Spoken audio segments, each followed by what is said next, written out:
السلام علیکم ورحمۃ اللہ وبرکاتہ۔ نواسہ رسول حضرت امام حسین اپنے جانثاروں کے لاشیں اٹھا اٹھا کر نڈال ہو چکے تھے، لیکن شجاعت حیدری کی جھلک اب بھی چہرے پر چمک رہی تھی۔ شیر خدا کے شیر اپنے تمام اثاثے لٹانے کے بعد خود گھوڑے پر سوار ہوتے ہیں۔ حضرت بی بی زینب رکاب تھامتی ہیں۔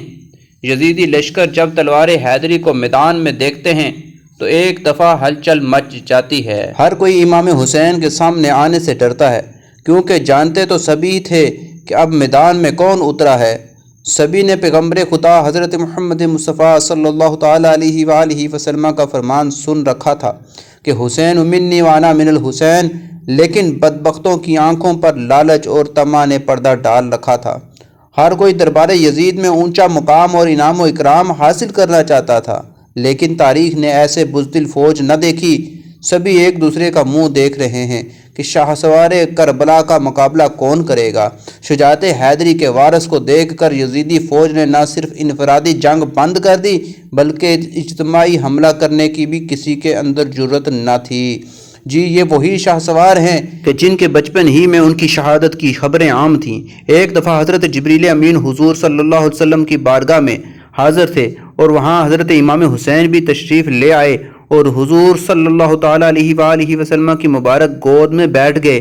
جبریل امین نے عرض کیا کہ اے اللہ کے رسول، آپ کی امت آپ کے اس بیٹے کو شہید کر دے گی۔ حضرت جبریل امین نے مقام شہادت بھی بتایا اور مٹی بھی پیش کی۔ اب حال یہ ہے کہ نواسہ رسول حضرت امام حسین میدان کی طرف بڑھ رہے ہیں اور بزدل فوج دور سے ہی تیر چلا رہی ہے کہ کہیں اگر یہ ہمارے قریب پہنچ گئے تو ہم نہیں بچ پائیں گے۔ امام علی مقام کو تیر لگ چکے تھے۔ شمشیر حیدری پر پورا لشکر یکبارگی سے حملہ آور ہوتا۔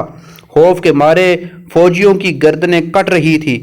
سینکڑوں یزیدی فوجی جہنم واصل ہو چکے کہ اچانک امام علی مقام کو اذان کی آواز آئی۔ آپ نے اپنی تلوار روک دی اور نماز پڑھنے کی مہلت مانگی۔ یہی وہ وقت تھا کہ جب شمر کے جوش دلانے پر مالک کندی نے پیچھے سے ایک ایسا وار کیا کہ تلوار کلہ مبارک کو کاٹتی ہوئی کاسہ سر تک پہنچ گئی۔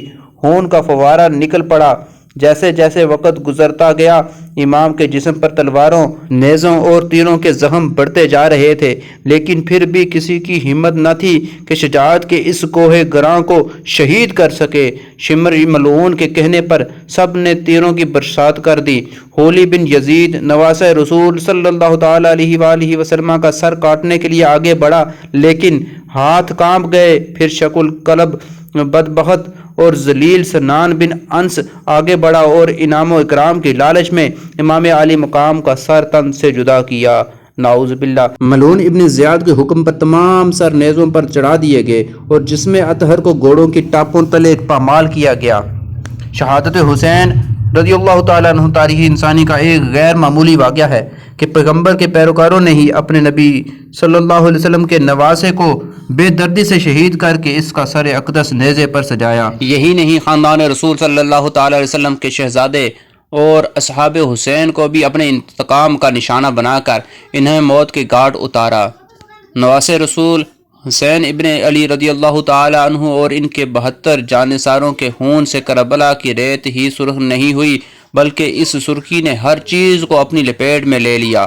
محدثین بیان کرتے ہیں کہ امام علی مقام کو شہادت پر نہ صرف دنیا روئی، زمین و آسمان نے بھی آنسو بہائے۔ محدثین بیان کرتے ہیں کہ نواسہ رسول صلی اللہ علیہ وآلہ وسلم کی شہادت کے وقت بیت المقدس میں جو پتھر اٹھایا گیا اس کے نیچے سے خون نکلا۔ شہادت حسین کے بعد ملک شام میں بھی جس پتھر کو ہٹایا گیا اس کے نیچے سے خون کا چشمہ ابل پڑا۔ محدثین کا کہنا ہے کہ شہادت حسین پر پہلے آسمان سرخ ہو گیا، پھر سیاہ ہو گیا۔ امام طبرانی معجم الکبیر میں محمد بن سیرین سے روایت کرتے ہیں کہ حضرت امام حسین رضی اللہ تعالی عنہ کی شہادت کے وقت آسمان پر سرخی چھائی رہی۔ اس کے علاوہ امام بہقی نے اپنی کتاب دلائل النبوہ البہقی میں یہ روایت نقل کی کہ حضرت علی بن مسہر نے اپنی دادی سے یہ روایت کی ہے کہ انہوں نے کہا کہ امام حسین کے زمانے میں کم عمر دوشیزہ تھی۔ اس وقت آسمان کئی دنوں تک جمے ہوئے خون کی مانند ہو گیا۔ حضرت امام حسین کی شہادت کے بعد سید زادوں کو قیدی بنا لیا گیا۔ اب اسیران کربلا کا قافلہ شہیدوں کے سروں کے ساتھ کوفہ کی جانب روانہ ہو جاتا۔ ادھر کربلا کی ریت پر سید زادوں کے جسم بغیر سروں کے بے گود و کفن بکھرے ہوئے ہیں۔ اللہ اکبر! تاریخ گواہ ہے کہ شہادت کے 3 دن بعد 13 محرم کو مقام غازریہ سے قبیلہ بنی اسد سے خواتین دریائے فرات پر پانی لینے آئیں تو انہوں نے بغیر سروں کے جسموں کو بکھرے دیکھا تو سب کی چیخیں نکل گئیں۔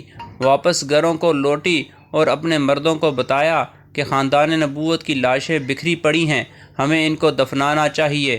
چنانچہ کچھ مرد ان کے ساتھ میدان کربلا پہنچے اور قبریں کھودنا شروع کر دی۔